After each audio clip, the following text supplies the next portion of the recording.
শিক্ষা মন্ত্রণালয়ের অধীনে সরকারি চাকরির দারুণ একটি সুযোগ খুঁজছেন? তাহলে আজকের ভিডিওটি আপনার জন্য। সম্প্রতি মাদ্রাসা শিক্ষা অধিদপ্তরের রাজস্ব খাতভুক্ত অর্থাৎ সম্পূর্ণ সরকারি একটি আকর্ষণীয় পুনর্নিয়োগ বিজ্ঞপ্তি প্রকাশিত হয়েছে। এই সার্কুলারে এইচএসসি এবং স্নাতক পাস প্রার্থীদের জন্য ১৪তম থেকে ১৬তম গ্রেডে আবেদন করার দারুণ সুযোগ থাকছে। সবচেয়ে বড় কথা হলো কোন পদে কতজন লোক নেওয়া হচ্ছে, শিক্ষাগত যোগ্যতা কি লাগবে এবং বিশেষ একটি শর্ত, এসব কিছু আজকের ভিডিওতে আমি একদম ক্লিয়ার করে দেব। তাই না টেনে পুরো ভিডিওটি দেখতে থাকুন। আসসালামু আলাইকুম। খবরের নতুন একটি এপিসোডে আপনাদের সবাইকে স্বাগতম। আপনারা যারা সরকারি শিক্ষা অধিদপ্তরে একটি স্থায়ী ক্যারিয়ার করতে চান, তাদের জন্য এই চাকরিগুলো অত্যন্ত আকর্ষণীয়। চলুন আর কথা না বাড়িয়ে সরাসরি কম্পিউটার স্ক্রিনে গিয়ে বিজ্ঞপ্তির মূল অংশগুলো দেখে নেই।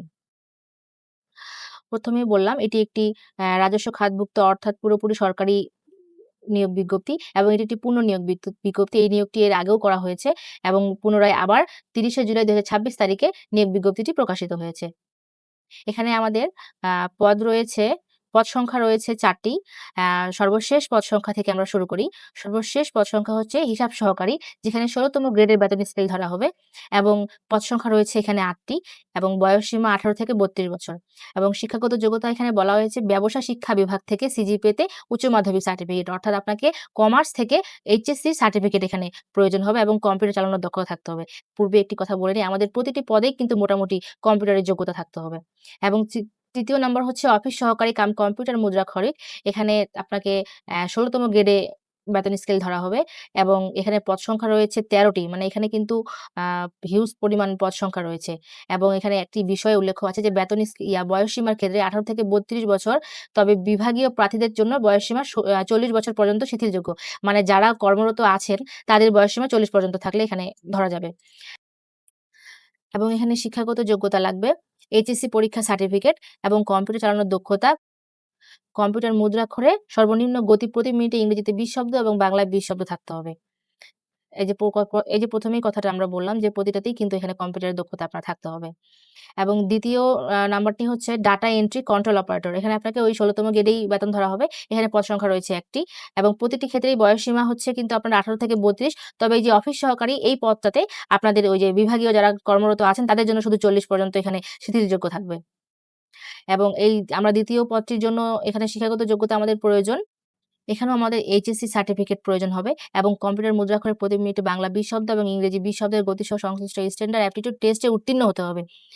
ক্রমিক নং ১ এ যে পদটি রয়েছে সেটি হচ্ছে ব্যক্তিগত সহকারী এবং বেতন স্কেল ১৪তম গ্রেডে। এখানে পদের সংখ্যা রয়েছে ১ টি এবং বয়সসীমা তো আমি পূর্বে বললাম যে প্রতিটির জন্যই ১৮ থেকে ৩২ বয়সসীমা হতে হবে এবং এখানে শিক্ষাগত যোগ্যতার ক্ষেত্রে একটু ভিন্নতা রয়েছে। এখানে শিক্ষাগত যোগ্যতা কিন্তু আমাদের স্নাতক বা স্নাতক সমমানের ডিগ্রি সার্টিফিকেট লাগবে। অর্থাৎ এখানে আমাদের বিবিএ অনার্স সার্টিফিকেটটা এখানে প্রয়োজন হবে এবং কম্পিউটার চালানোর দক্ষতা থাকতে হবে এবং ষাটলিপিতে সর্বনিম্ন গতি প্রতি মিনিটে ইংরেজিতে ৮০ শব্দ এবং বাংলায় ৫০ শব্দ। কম্পিউটার মুদ্রাক্ষরে সর্বনিম্ন গতি প্রতি মিনিটে ইংরেজিতে ২৩ শব্দ এবং বাংলায় ২৫ শব্দ। তো আমাদের প্রতিটি পদের জন্যই মোটামুটি এখানে যতগুলো পদ আছে প্রতিটি পদের জন্যই মোটামুটি আমাদের এইচএসসি সার্টিফিকেট হলেই হবে।